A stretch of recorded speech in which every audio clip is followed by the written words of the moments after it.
Assalamualaikum semuanya. Sebelumnya saya ucapkan terima kasih karena masih terus mengikuti cerita bergambar di channel ini. Dan untuk kawan-kawan yang belum subscribe ke channel ini, dukung saya ya. Klik tombol subscribe dan klik logo lonceng untuk bisa berlangganan gratis di video cerita bergambar selanjutnya. Oke, sebagai imbalannya kali ini saya akan coba menggambar sekaligus bercerita tentang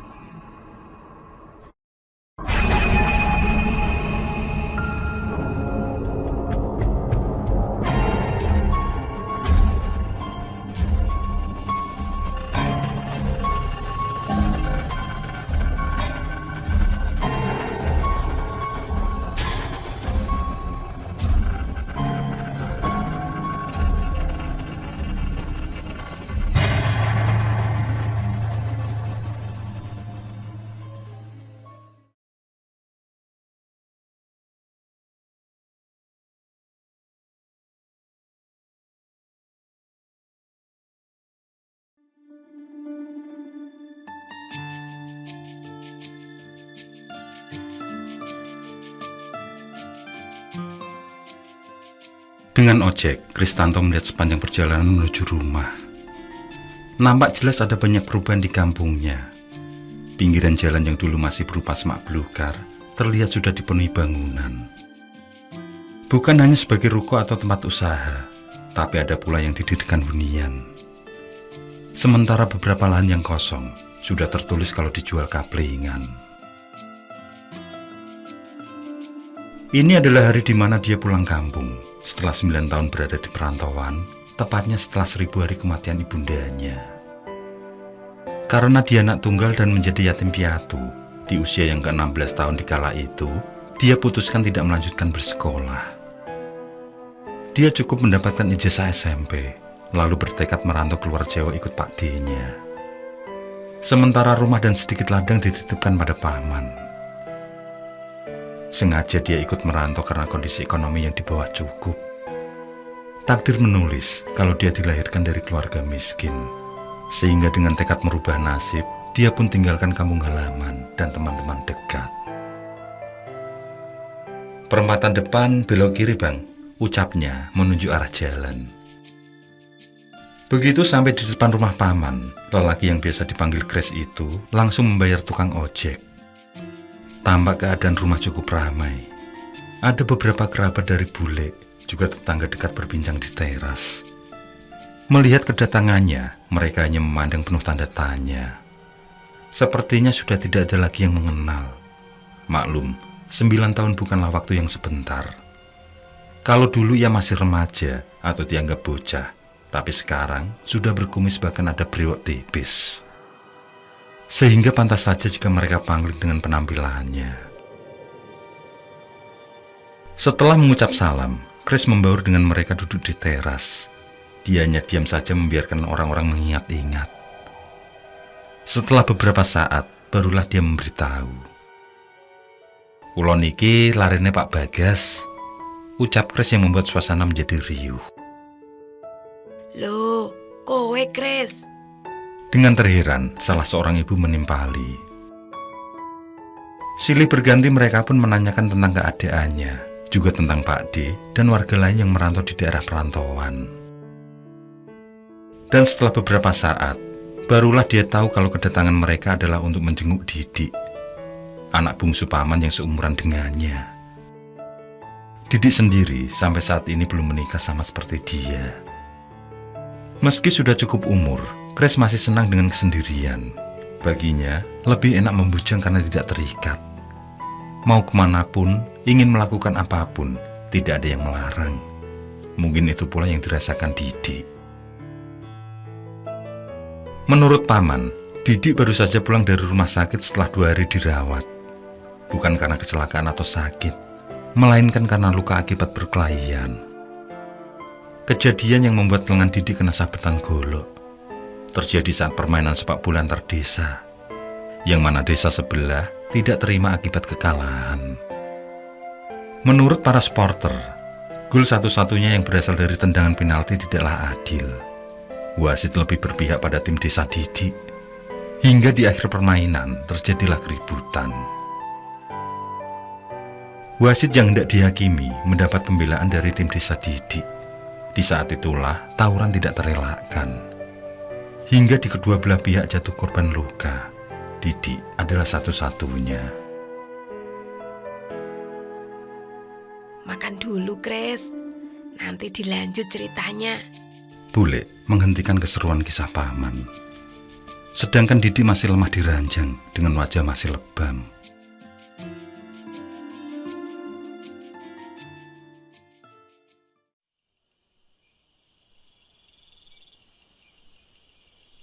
Selepas Isya, Theo bersama seorang kawannya datang berkunjung.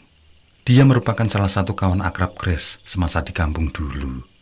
Begitu melihat Kres pulang, dia langsung mendekapnya. "Kres, piye kabarmu?" ucapnya. Setelah rangkulan itu terlepas, dia menceritakan tentang dirinya, yang ternyata sekarang sudah menikah dan dikaruniai seorang putra berusia 4 tahun. Meski begitu, dia masih sering keluar malam hanya sekedar ngopi dan ngobrol. "Sing penting, omah kecukupan, Kres," ucap Theo sambil tersenyum. Bagi Kres, tidaklah heran jika Theo masih ada kebebasan setelah menikah. Itu karena dia terlahir dari keluarga berkecukupan, sehingga mudah untuk mengabulkan permintaan istrinya. Dan memang itulah kelemahan perempuan. Asalkan ada uang, suaminya mau berbuat apapun tidak masalah. Asalkan kelakuan itu berpegang pada kepercayaan dan kesetiaan.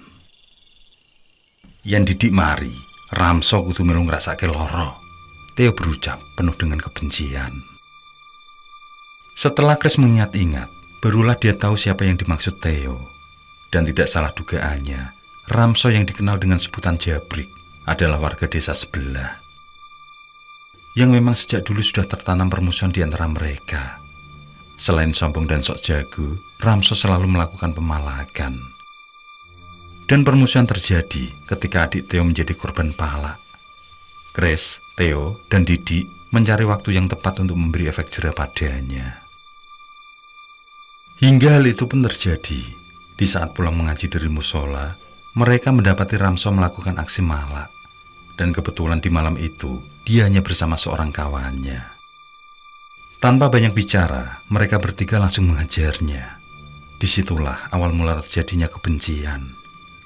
Hampir di setiap keramaian, selalu terjadi perkelahian antar geng Ramso dan mereka. Dan ternyata, kejadian lawas itu terbawa sampai sekarang. Kres sendiri terbawa amarah saat tahu Ramso adalah dalang terlukanya Didik. "Suatu waktu kita akan balas," ucap Kres sambil memandang tajam gelapnya malam. Mungkin itulah jiwa muda yang selalu bergejolak, penuh ambisi dan penuh pemberontakan, karena ada setan yang membayangi langkah-langkah itu.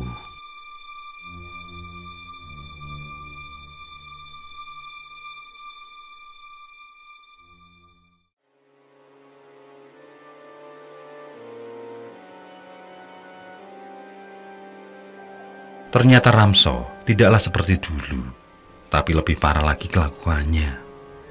Dia adalah berandal kampung yang semena-mena. Sikapnya juga penuh keburukan. Main, minum, maling, mada dan medok atau molimo menjadi hal yang melekat pada dirinya, sehingga membuat resah warga sekitar desanya. Dan ternyata Ramso tidaklah lawaran dengan kelakuannya itu. Diketahui kalau dia diwarisi satu ilmu sakti dari almarhum kakeknya, yang mana disandingkan dengan sebuah keris kecil bertuah. Kakek Ramso dulunya adalah orang yang sangat disegani, tapi bukan karena aura positifnya, melainkan karena ilmu hitam yang dimiliki. Semasa hidup, si kakek dikenal sebagai seorang yang kejam dan sadis. Entah kenapa ilmu kotor semacam itu harus diturunkan, bahkan diwariskan pada cucunya sendiri. Dan karena itulah, hampir seluruh warga dibuat takut oleh Ramso. Sekali gertak saja, gemetarlah orang yang hendak melawannya. Namun para pemuda kampung Didik tidak gentar. Mereka berprinsip kebenaran akan diridhoi oleh Sang Pencipta. Mereka yakin ada satu waktu Ramso akan mengalami hari apes. Karena semua media gaib dan semua ilmu berbasis iblis pasti ada kelemahannya. Hanya saja bukan sekarang waktunya.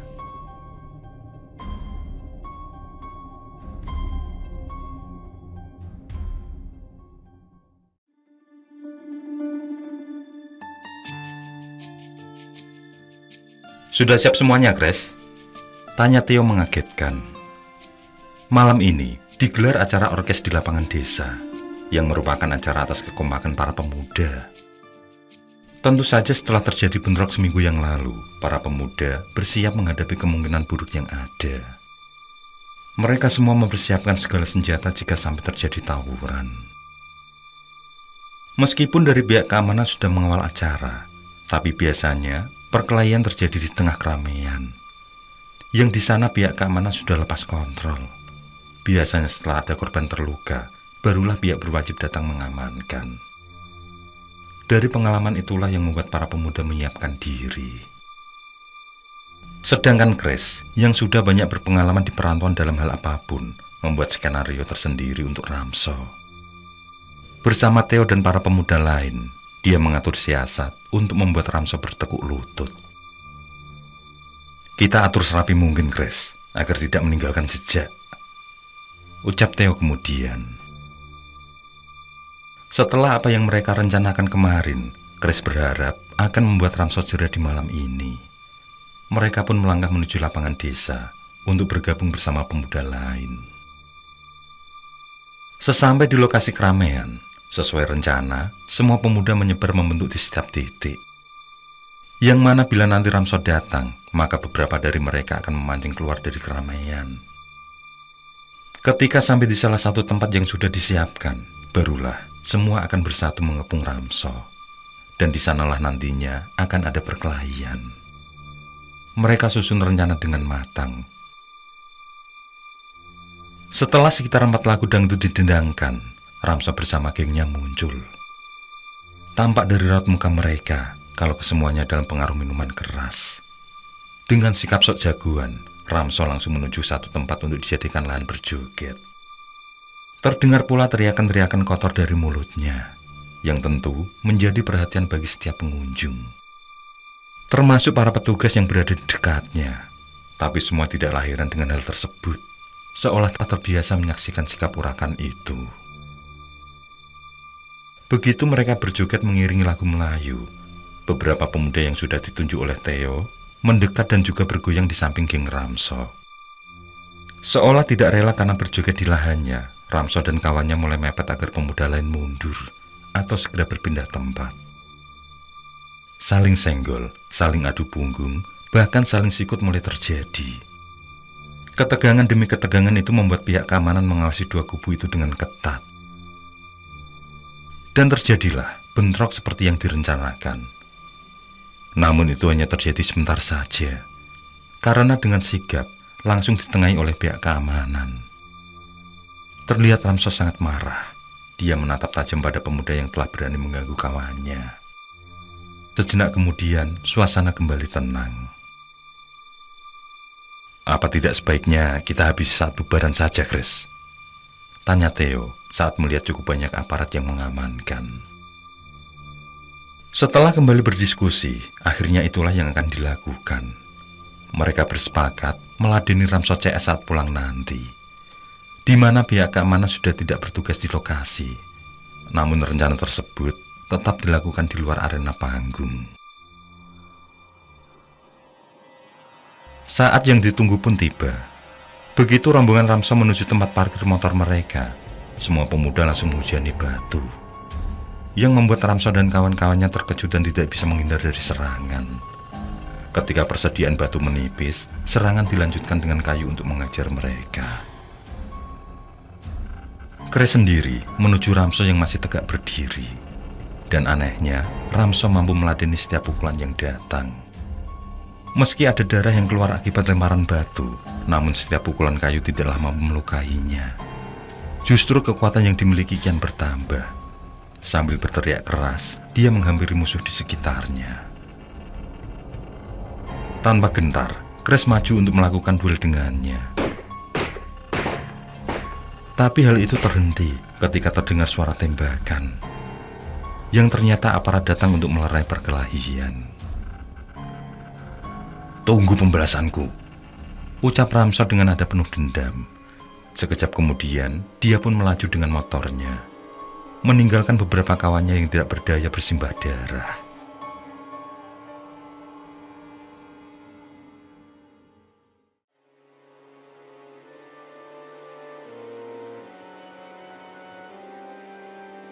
Perkelahian itu berbuntut pada pelaporan di Polsek, di mana pihak Ramso menuntut hukuman penjara atas pihak Theo. Namun pada akhirnya terjadi kesepakatan damai yang diprakarsai seorang calon dewan.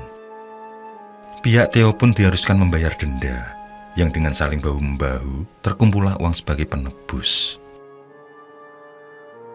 Sejak kejadian itu, pemuda di kampung Theo untuk sementara waktu menjauhi keramaian di luar kampung.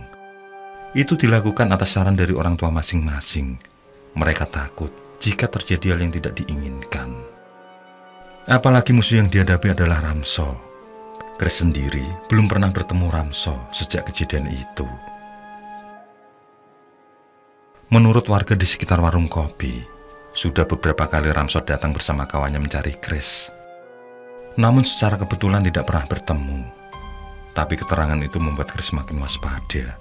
Takutnya jika mereka menyerang secara diam-diam.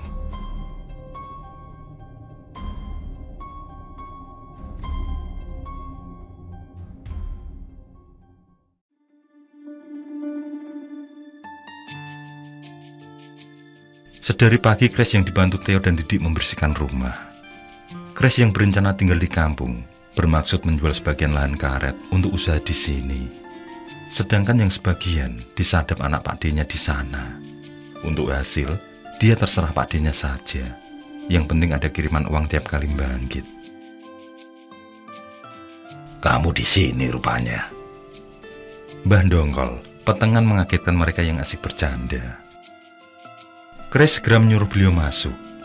Dan setelah duduk di kursi tua ruang tamu, Mbah Dongkol langsung menyampaikan tujuannya.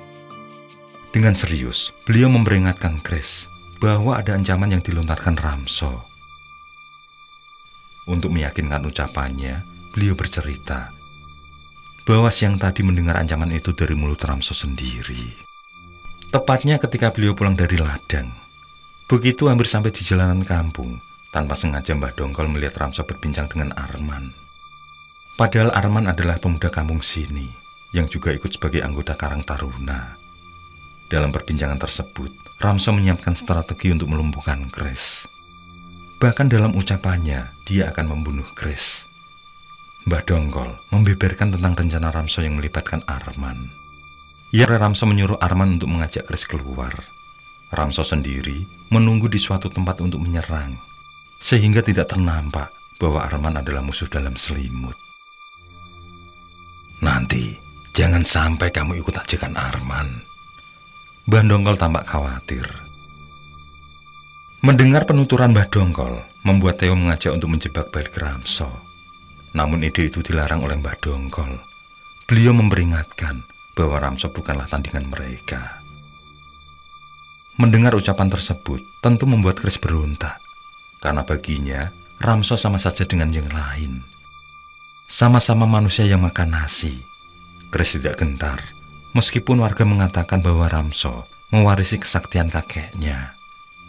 Dan sepertinya itu memang terbukti dari perkelahian waktu itu. Meski menjadi sasaran batu dan kayu, namun hanya sedikit saja luka. Bahkan sepertinya tidak mempan. Mengenang kejadian itu, Chris tidak gentar menghadapinya. "Jangan gegabah. Ramso itu punya ajian Kebo Kanigoro dan punya pegangan keris warisan dari mbahnya," ucap Mbah Dongkol kembali mengingatkan. Beliau melanjutkan kalau keilmuan dan keris itu didapat dari simbahnya saat bertapa. Chris yang penasaran dengan ilmu tersebut menanyakan dengan rinci tentang asal muasalnya. Karena nama ilmu Kebo Kanigoro tidaklah terkenal sama sekali, Mbah Dongkol yang mempunyai banyak waktu pun mulai berkisah. Simbah Ramso dulunya adalah kawan beliau. Di masa muda dulu mereka selalu melakukan pencarian barang gaib dan ilmu klinik secara bersama-sama. Akan tetapi seiring bergulirnya waktu, mulai tampak perbedaan di antara mereka. Mbah Dongkol lebih suka keilmuan yang memakai rapal Arab, karena beliau tidak suka sejenis ilmu yang menyimpang dari agama yang dianut. Sedangkan Simbah Ramso menyukai segala ilmu, namun lebih condong pada ilmu yang beraliran hitam. Dari perbedaan itulah akhirnya Mbah Dongkol mulai menjauh. Tepatnya ketika diajak mempelajari ilmu Kebokanigoro, yang merupakan ilmu pejadukan tingkat tinggi. Dalam sejarahnya, Kebokanigoro merupakan seorang yang terlahir dari terah Majapahit. Urut-urutan sejarahnya dimulai dari Prabu Brawijaya V menikahi putri Campa, yakni Dewi Anarawati. Lalu lahirlah 3 anak. Seorang putri dinikahkan dengan Adipati Handayaningrat IV, penguasa wilayah Pengging. Yang kedua, Raden Lembu Peteng, berkuasa di Madura. Dan yang ketiga, Raden Joko Gugur. Dari Adipati Handayaningrat IV dan putri sulung Prabu Brawijaya V inilah terlahir Raden Kebokanigoro dan Raden Kebokenongo. Selisih usia mereka hanya 1 tahun. Kanigoro lahir 1472 Masehi, sedangkan Kenongo tahun 1473 Masehi. Raden Kanigoro sudah meninggalkan istana sejak muda. Niatnya pergi meninggalkan Pengging untuk menjadi pertapa muda. Raden Kebokanigoro merupakan tokoh legendaris yang terkait dalam rentetan perpolitikan 4 kerajaan, yakni Majapahit, Demak, Pajang, dan Mataram. Raden Kebokanigoro merupakan sosok ksatria Majapahit yang risau melihat gelombang kekuatan Demak, yang dibarengi dengan penaklukan politik dan perluasan wilayah kekuasaan. Secara diam-diam, Kebokanigoro menjadi simbol perlawanan terhadap Demak. Ada banyak lika-liku hidup yang harus dilaluinya, mulai dari pengejaran dari pihak-pihak yang tidak senang terhadap pribadinya, hingga perjalanan hidup yang sering berpindah-pindah tempat karena mencari keselamatan jiwa. Dalam perjalanan hidupnya yang berpindah-pindah tersebut, Raden Kebokanigoro sering berganti nama samaran agar tidak diketahui identitas dirinya. Begitu pula putra keturunan dan keluarganya juga selalu berganti nama samaran untuk keselamatan mereka. Dari perjalanan itulah dia meninggalkan jejak yang sampai sekarang dijadikan tempat petilasan. Diyakini Kebokanigoro meninggal secara moksa. Namun karena sikapnya yang menjadi pemberontak, maka para wali menyepakati bahwa keilmuan Kebokanigoro yang dianggap ampuh adalah salah satu jenis ilmu sesat. Hal itu ditujukan agar masyarakat tidak ikut bergabung di dalamnya sebagai pemberontak. Dari beberapa tempat petilasan itulah yang menjadikan para pemburu ilmu melakukan tirakat, termasuk simbahnya Ramso. Dan dia mampu memiliki ilmu yang dikenal dengan ilmu Kebokanigoro. Apa ilmu itu tidak ada pengapesannya, Mbah? Ucap Kres. Mbah Dongkol memberi jawaban bahwa siapapun pasti ada pantangan dan pengapesannya. Akan tetapi, Mbah Dongkol tidak memberitahu. Beliau masih berharap ada perubahan pada diri Ramso.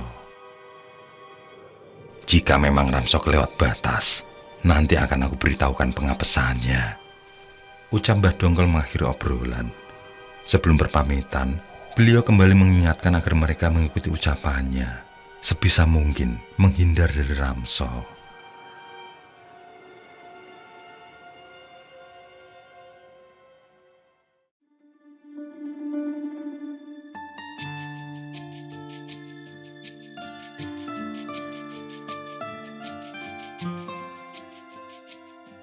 Waktu kembali bergulir, yang membawa Kres dan Didi bekerja sebagai tukang parkir di sebuah kawasan wisata. Bersama 2 orang asli daerah tersebut, mereka membagi waktu siang dan malam.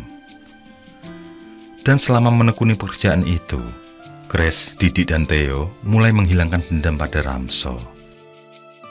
Mereka mulai sadar akan masa depan. Tidaklah selamanya hidup dalam pusaran kekerasan dan selalu penuh masalah. Mereka mulai melihat hari-hari mendatang, waktu panjang untuk menyiapkan kebahagiaan. Di kawasan parkiran itu, Kres pun mengenal Sarifah. Dia adalah anak dari salah satu pemilik warung di sana. Hingga terjalinlah kisah asmara di antara mereka. tidak peduli dengan status janda tanpa anak yang melekat. Asalkan cocok dan nyambung, baginya sudah cukup. Dengan kesopanan yang ditunjukkan, dia yakin Sarifah akan menjadi pendamping hidup yang sempurna. Dia berdoa yang terbaik untuk hubungan yang terjalin. Grace yang mulai menatap masa depan dengan kesungguhan kembali dibayangi dengan kehadiran Ramso. Jagoan itu mulai merambah ke kawasan wisata yang selalu membuat onar. Dia melakukan hal kotor dengan memalak para wisatawan yang berkunjung. Tentu saja hal itu membuat marah para ojek maupun warga sekitar. Namun saat mereka tahu kekuatan yang dimiliki Ramso, maka tidak ada seorang pun yang berani berhadapan langsung. Mereka hanya bisa berbicara di belakang, mencari cara untuk singkirkan Ramso dari kawasan tersebut. Karena selain membuat resah, tentu membuat nama kawasan wisata menjadi buruk. Tapi dia tidak mau berdampak pada pekerjaan yang dijalani. Dia tidak ingin kenyamanan yang telah dimiliki akan terusik. Didik pun ikut caranya.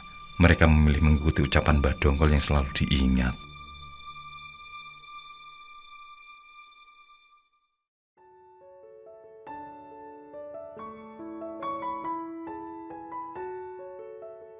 Sejenak, Grace melihat jam tangan. Pukul 4 sore, kegiatan rutinnya akan berakhir. Tapi hari ini dia berniat menemui Sarifah. Dia akan berbicara serius tentang hubungan yang terjalin selama ini. Dengan kebulatan tekad, dia berencana mengabarkan kalau akan segera melamarnya. Grace, gawat! Didik tiba-tiba muncul dari belakang. Dia tampak tegang, yang membuat Grace bertanya-tanya. Dia pun menjelaskan bahwa Ramso menggoda Sarifah. Dan saat tahu Sarifah adalah perempuan Grace, Ramso pun bersikap kurang ajar. Mendengar ucapan Didik seketika membuat Grace menjadi marah. Tanpa bicara apapun, dia segera menuju warung Sarifah. Didik sendiri tidak bisa ikut karena harus menjaga parkiran. Dan ternyata ucapan Didik terbukti. Saat tiba di warung, terlihat Ramso masih asik menggoda Sarifah. Sementara dua kawannya tertawa-tawa sambil mengusir setiap orang yang hendak ke warung. Salah satu dari mereka membawa minuman keras yang biasanya diminum secara bergantian. Begitu melihat kehadiran Grace, Ramso tertawa menang. Terlihat masih ada dendam di sorot matanya yang tajam. Ramso, apa yang kamu inginkan? Tanya Grace menahan amarah. Bau alkohol menyeruak saat Ramso mendekati Grace. Dan bersamaan dengan bau mentah yang mampu dihindari oleh Grace, terdengar Sarifah menjerit. Grace segera keluar dari warung. Perkelahian pun dimulai. Saling jual beli serangan terjadi. Dan ternyata apa yang diomongkan Mbah Dongkol benar. Ramso sangatlah kuat meskipun terpengaruh minuman keras. Beberapa kali pukulan dari Grace sama sekali tidak dirasa. Saat pukulan Ramso mendarat di wajah Grace, seketika itu pula Grace merasa hilang tenaga. Dengan amarah membabi buta, Ramso mengajar habis-habisan yang membuat Grace lemah bersimbah darah. Di saat Ramso menginjak kaki Grace, muncul sekawanan tukang ojek dan beberapa warga serta para pedagang mendekat. Dengan senjata apapun, mereka mulai membantu dengan menyerang Ramso. Sementara dua kawan Ramso berlari terlebih dahulu. Dengan bertubi-tubi, sekawanan massa itu pun menyerang. Namun tidak satu pun senjata yang mampu menembus kulitnya. Dalam keadaan terpojok, Ramso melakukan perlawanan sekuat tenaga. Dia tidak menemukan celah untuk berlari, karena semakin lama, orang yang berdatangan semakin banyak. Beberapa senjata yang dibawanya mampu disingkirkan oleh massa tersebut. Keadaan semakin memanas. Begitu melihat kehebatan yang diperlihatkan Ramso, massa itu pun semakin beringas. Mereka terus menghujani dengan sabetan senjata. Di tengah rasa putus asa, Ramso terus melakukan perlawanan. Kejadian itu terus berlanjut cukup lama, hingga Ramso mengeluarkan keris kecilnya. Tapi massa yang cukup banyak mampu membuat keris tersebut terlepas dari genggaman. Saat tersudut, Ramso melakukan satu hal yang membuat semua bergidik ngeri. Demi mempertahankan diri, dia mencabut giginya satu persatu. Setiap kali darah itu masih mengalir, lalu dihisapnya. Tenaganya kembali pulih. Namun dia tetap berada dalam kepungan hingga tidak mampu melarikan diri. Ketegangan terus berlanjut. Sepertinya saat itulah yang dinanti para ojek maupun warga. Menanti saat yang tepat untuk menghabisi Ramso. Meski mulai kelelahan, namun sang jagoan masih mampu melawan. Hingga satu persatu sekumulan massa itu membuatnya telanjang. Hanya tersisa celana dalam saja. Terlihat beberapa rerajaan di punggung juga di pahanya. Cukup lama perkelahian tidak berimbang itu berlangsung. Datanglah Theo dan Didik. Tampak Theo membawa breng kuning yang sudah dibuat bambu runcing, yang mana di dalamnya terdapat daun kelor dari 9 pohon. Theo menyerahkan bambu tersebut pada salah satu orang di sana, sambil berpesan tidak untuk ditusukkan, namun hanya untuk mengenai kulitnya saja. Segera bambu itu dipukulkan berulang kali ke tubuh Ramso. Dengan teriakan kuat, Ramso pun roboh. Dia yang setiap kali menjadi kuat saat menghisap darahnya sendiri, kali ini terkulai tiada daya. Sabetan senjata tajam juga mampu menembus kulitnya hingga berlumuran darah. Sebenarnya ada rasa iba yang mengalir di hati kecil Chris. Tapi sekumpulan orang yang brutal itu sudah tidak terbendung lagi amarahnya. Ramso penuh luka bermandikan darah. Dan pada akhirnya menghembuskan nafas terakhir saat tenggorokannya disembelih. Suaranya terdengar sangat renyuh.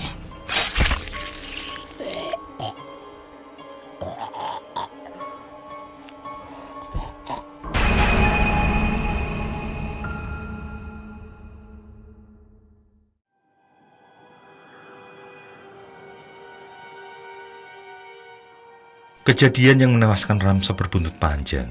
Sebanyak 11 orang diamankan, sedangkan Chris dan Sarifah menjadi saksi atas kejadian tersebut. Yang pada akhirnya ditetapkanlah 9 orang sebagai tersangka. Namun atas dukungan dari pihak pengelola wisata, hukuman mereka tidaklah berat. Ditambah kesaksian Chris juga Sarifah yang jelas meringankan.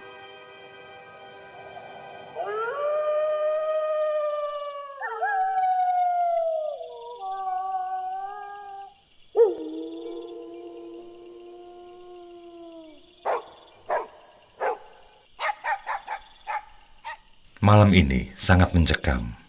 Sudah 3 minggu lebih sejak Ramso meninggal, masih saja ada rasa bersalah di hati Chris. Seharusnya dia senang, karena orang yang mempunyai sifat yang tidak terpuji itu sudah tiada. Tapi melihat kematiannya yang sangat tragis membuat dia selalu teringat. Dalam lamunan itu, mendadak terlihat sekelebat bayangan putih melintas. Wujudnya tinggi seperti sosok kain.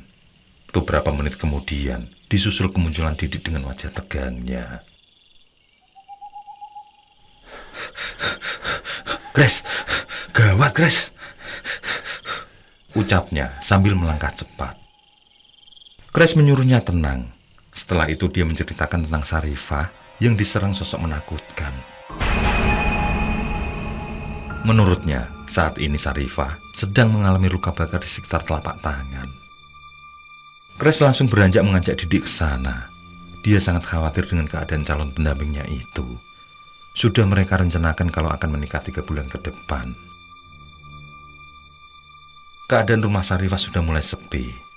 Chris melihat ada rasa trauma dan kesakitan yang dirasakan. Menurut kisahnya, saat hendak ke warung sekitar pukul 8:30 malam, dia melihat sosok putih seperti kelinci. Sosok yang dilihatnya di sekitar kebun pisang itu semakin lama semakin membesar. Semula dia melihat kalau sosok itu adalah almarhum Ramso. Namun karena semakin tinggi, maka tidak ternampak lagi wajahnya. Sosok yang berwujud kain putih itu selalu bergoyang seperti tertiup angin. Di saat Sarifah hendak berlari, tiba-tiba sosok tersebut sudah muncul di hadapannya. Dan ketika dia menengok ke atas, nampak ada semburan air mengarah ke wajahnya. Seketika, dia mundur sambil menghalangi mukanya dengan telapak tangan. Yang di saat itu pula dia menjerit sekuatnya, karena percikan air tersebut dirasakan sangatlah panas seperti air mendidih. Beruntung, sosok itu langsung melayang pergi. Aku takut, Mas. Ucapan Sarifah yang masih sangat kesakitan. Menurut dokter yang menangani, luka tersebut seperti luka bakar, akan mengalami kesembuhan setelah usai melepuh.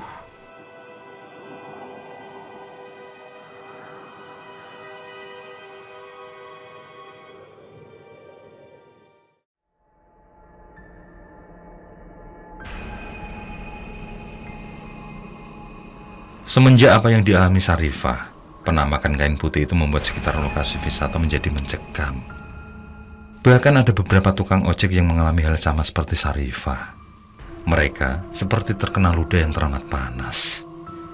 Sarifah sendiri belum menemui kesembuhan. Setiap kali diganti perban, luka di telapak tangan sampai sikunya itu selalu saja masih basah. Bahkan mulai ada aroma tidak sedap, seperti bau daging yang membusuk.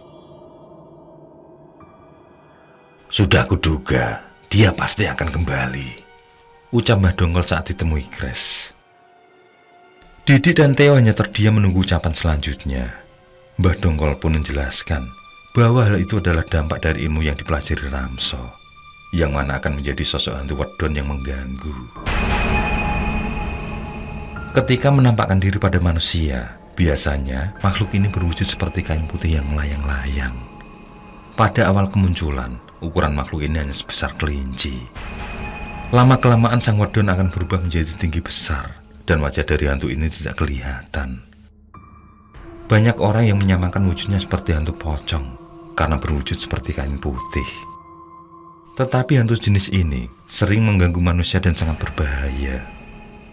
Hantu wedon dapat menyerang manusia dengan menyemburkan ludahnya. Bekas semburan ludah tersebut tampak seperti luka bakar atau terkena air yang mendidih. Mbah Dongkol melanjutkan bahwa satu-satunya cara untuk melenyapkan sosok wedon jelmaan dari Ramso adalah dengan menemukan keris kecil miliknya, yang nanti beliau sendiri yang akan membuang ke suatu tempat, tepatnya di lokasi saat almarhum Simbah Ramso melakukan ritual ilmu tersebut. Setelah mencari tahu tentang siapa yang menemukan keris milik Ramso, akhirnya seorang tukang ojek menyerahkan pada Grace, yang kemudian dipindah tangan pada Mbah Dongkol. Beliau pun melakukan apa yang diceritakan kemarin, namun Mbah Dongkol melakukannya sendiri, tidak mau ditemani oleh siapapun. Begitu pulang, Mbah Dongkol langsung mengajak Grace menuju lokasi di mana Ramso dihabisi. Bersama ojek dan warga sekitar, termasuk korban ludah wedon, dilakukanlah doa bersama di sana. Semua diharapkan agar memaafkan segala kesalahan Ramso. Dan semua berharap kesaksian tulus di malam itu akan kembali menenteramkan keadaan.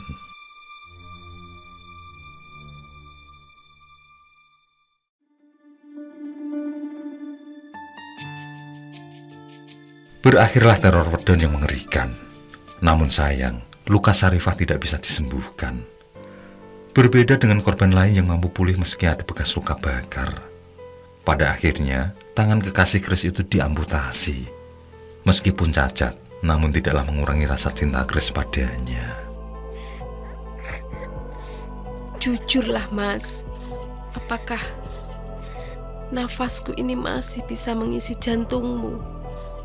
Ucap Sarifah, dipegangi tangannya yang buntung, dengan air mata mulai menetes. Grace pun tersenyum, lalu kemudian memeluknya erat. Itulah jawaban yang pasti, dekapan yang akan selalu ada, yang akan selalu menyatukan hati mereka.